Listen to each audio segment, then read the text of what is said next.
So I'd love to start by saying an absolute thank you and to celebrate everybody here today, as well as the innovations that couldn't make it, who are probably watching on the live stream. This is all of the innovations that were selected this year, so I think we should do a big round of applause for everybody who was selected.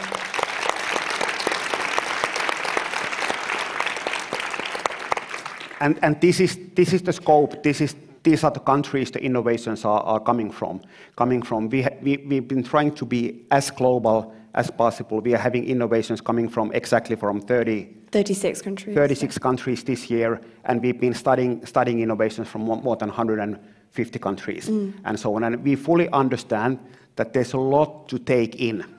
So what we've done is that we have released a booklet which is over 100 pages, and it's free to download for any education expert anywhere in the world. There's studies about what are the key findings, there's statistics, there's examples of innovations, and each and every of the 100 innovations are introduced here. So please use this to promote your work, please promote the work of the others, and so on and so on. But before going into the introductions of some of the innovations today, Jessica has promised to share some of the key insights about this year's collection. Jess, please. Yeah, so I just thought I'd give you a quick overview of the types of innovations we have. It was incredible. We received nearly 2,000 applications this year from around the world, so thank you everybody for applying. You can actually find most of them on our site now, as we have HundrED open there. As mentioned in the video, we're looking for innovativeness, impact, and scalability. And it took a lot of research as a team to understand what is so important about these factors and the way that they lead into them.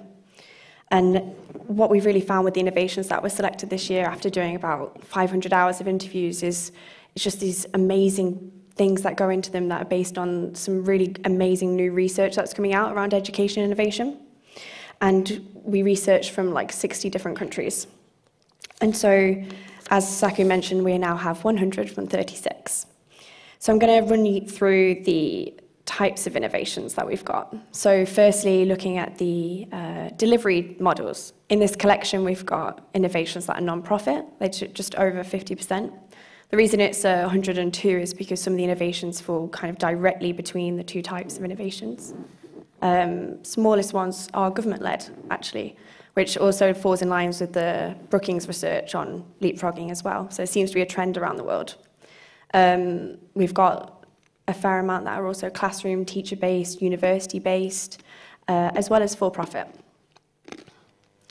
Additionally, when we're looking at the themes that innovations fall across, we've got things like breadth of skills. This seems to be the most common one, with assessment sort of falling as the least common. I think this is quite a difficult place to innovate when it's so often entrenched in the system space. So it's really interesting when you're finding innovations in this area anyway.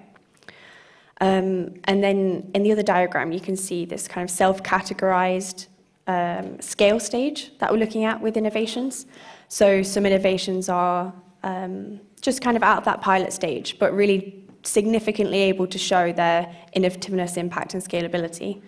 About half are looking at small scale, so over 5,000 users in 2 or less countries, only one continent. And then the other one is looking at those who have had more than 5,000 users.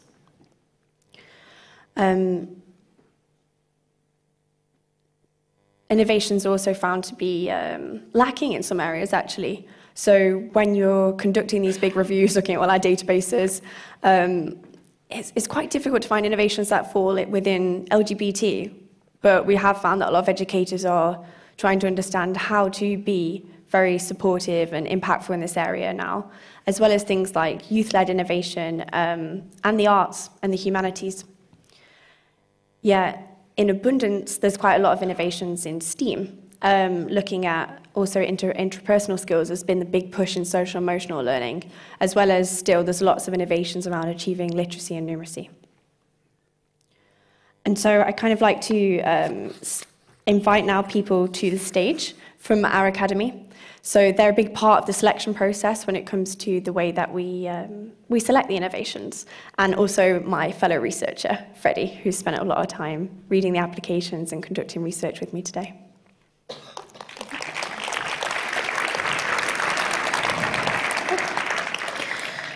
So, oh gosh, that was loud, sorry. At HundrED, we believe all stakeholders in education are needed to make change happen. After a year of research, our innovations are selected by 78 Academy members from 28 countries, including our new Youth Academy, which is from ages 11 to 19. I think we have a short video on this, if I'm not, no? Correct? Sorry. Are we good? Comes with slides. Introduction to the academy. Yeah. Can we invite our Academy on stage, please? I thought there was another video. Sorry. Yeah, perfect. Thank you. So today we have 4 incredible Academy members here with us. We've got H.G. Lee, the founder of Your Infinite Nature, Lisette Rojas, the founder of Tricks and Tracks, Armand Doucette, Global Teacher Prize, top 50 finalists, and Geordie Angel Colwell, who's our youth representative. They're going to spend a short amount of time introducing themselves, as well as telling us about their experiences. So, over to Armand. Good afternoon, everyone. My name is Xueding Lee, or H.D. Lee, as he has introduced me. I'm Chinese-American, living and working in Europe for the past 10 years, based in Belgium. I teach psychology at Sophia University, and starting to develop a program for teenagers that teach many of the skills that we're talking about here today. So what I would like to share with you regarding my experience as an Academy member on behalf of the 100, which is a great honor to me, is that throughout the selection process, where I got the chance to look at many of these innovative practices in education around the world, is that I really experienced a sense of wonder, joy, and just excitement for the types of things that people are doing around the world, and that really made me feel that change is possible. Because often I think we can feel like the work that we're doing is so lonely is the word that comes to mind, because we fight hard to change the world through education. And by being engaged with a community of educators who share similar ideals and passions and the work that they do, it just it makes me come much more alive in the work that I'm doing. And therefore, I believe this is the key that I think Sak was mentioning earlier, which is how can we reach this critical mass of change so that that transformation would happen on a widespread scale. So this has been my honor and experience in participating in this process. Thank you. Thank you.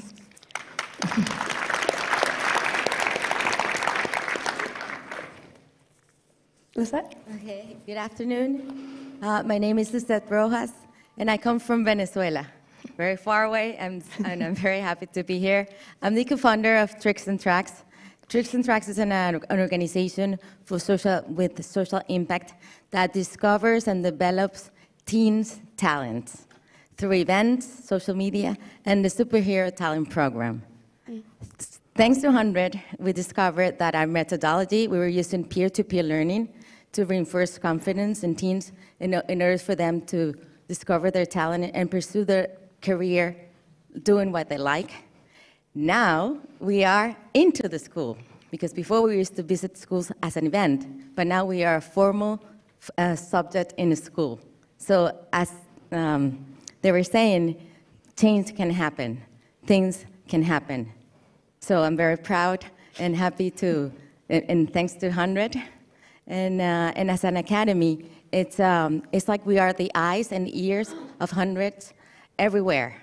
So we're always like looking for new innovations and how to implement it and how to spread. So for me, it's a great honor to be part of the academy. Yeah, Thank you. Jordi?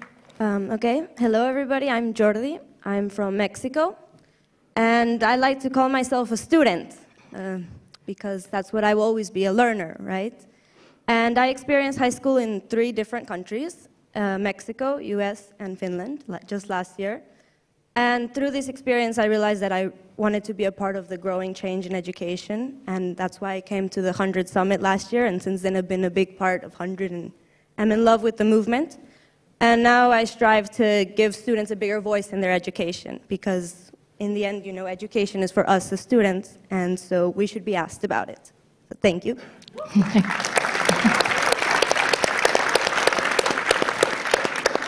As Jessica said, my name is Armin Doucet. I'm a teacher in Canada. I'm also a keynote speaker, facilitator, ed consultant, and author.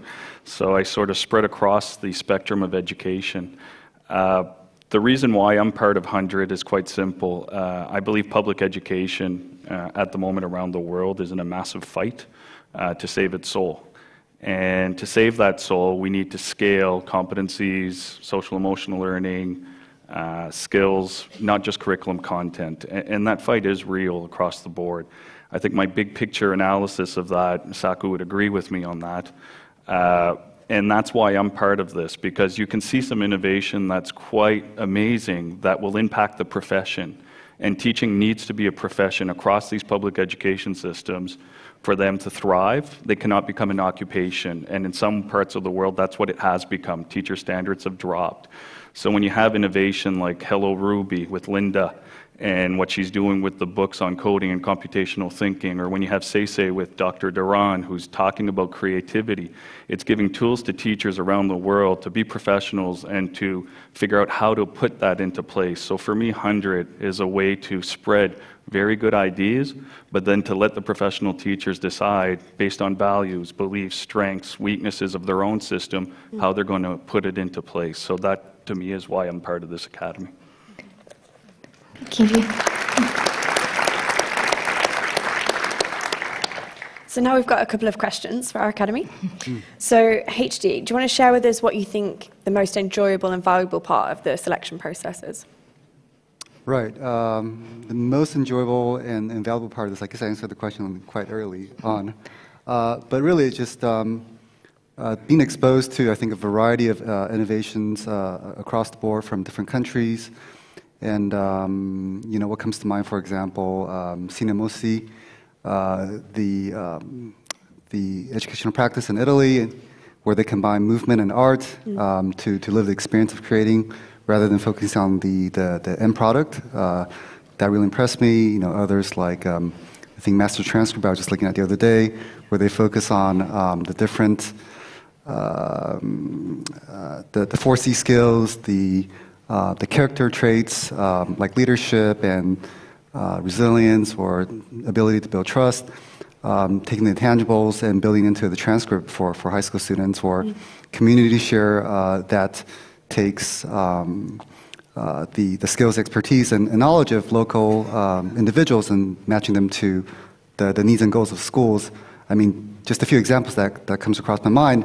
I mean, I was just incredibly motivated to and actually my view of what education can be has been expanded as a result of engaging in this process of reviewing and selecting the innovations. So in the end, that nourishes me as an educator, because then I'm able to take what I've seen and what I've learned out to the community that I'm working in, and just enriches me as an educator and as a human being. So I think that was really enjoyable and valuable.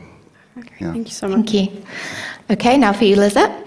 Why is having an academy that represents a global community valuable to education and the work that HundrED does?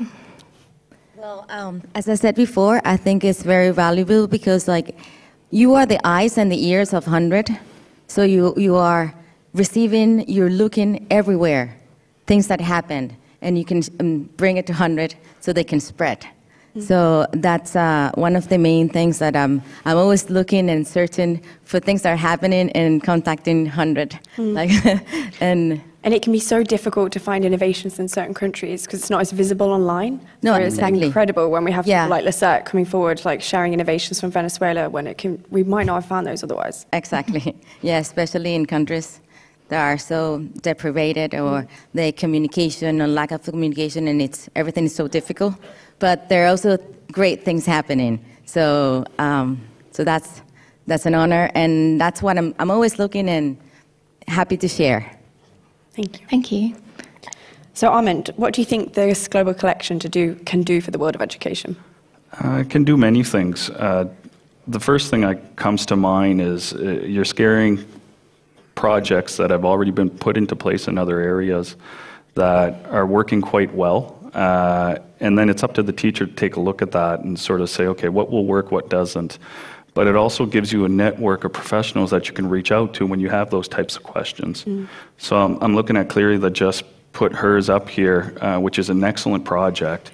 And if you look at, I'll take Canada because that's what I know best, but Canada's cities are very multi-ethnic, lots of immigration. But if you look at the rural areas, you're lucky if you have maybe 1 or 2 immigrant families in those situations. That's quite similar across the board. So when you're looking at a project like hers, we can actually use that to enhance empathy. Put yourself out there and learn about other cultures, learn how to integrate. And in Canada in particular, with reconciliation, our First Nations, we can take a look at that as well and have stories that we can share with our peers. So I think that's a perfect example of it. The second one would probably be community share, like Dr. Lee said. Community share is a platform that's been needed quite dramatically in most cities to be able to connect the teacher outside to the local network and to bring in expertise, because we need to continue to update our content expertise, our pedagogical expertise, but also an understanding of what's out there. So if you look at most parents today, one of the things that they don't have is the expertise of what's coming up, AI, 3D printing, biotechnology, and so on. So those aren't recommended fields to their children to go into. Mind you, those are the jobs of the future, and currently those are the biggest jobs. So it'd be something to be able to showcase that, and Community Share showcases that when they go to Creative Machine Inc. and actually pops that up, and you're able to see how they design and so on. So I think that's where we can have a lot of leverage, is to be able to see what's going on and then leverage it in our own communities. Great, thank you. And Geordie, our great Youth Academy representative, my final question. Why do you think it's so important that we include youth voice in what we do? Well, I think students nowadays have really lost their purpose for going to school. Like, I think everybody can say that now it feels like a step to go to work, to get into college to then go to work, rather than having a full purpose for each individual. And so I think that students should be more involved because they need to find that purpose and need to be the center of their own education. Great, thank you. Yeah. Thank you so much to our Academy members for sharing with us today. Good answer. Thank you. I think when we're conducting research and looking at 2,000 innovations and applications, it's really important for us to get feedback from people that you saw on the stage and many other people worldwide as they really input into the selections ultimately, because without really understanding what it would be like on the ground and how they would implement it, it's just not going to be applied. So yeah, it's fantastic. And we really want to draw attention and thank our Youth Academy today. We're lucky enough to have 2 members, Geordie and Carolina, and we've just loved having the youth aspect as a part of the work that we do, and we can't wait to grow our Academy and our Youth Academy worldwide over the next year. Yeah. Thank you. Oh, sorry. I'd love to introduce Puck now to the stage. She's our head of community, and she's going to share with you the first innovations.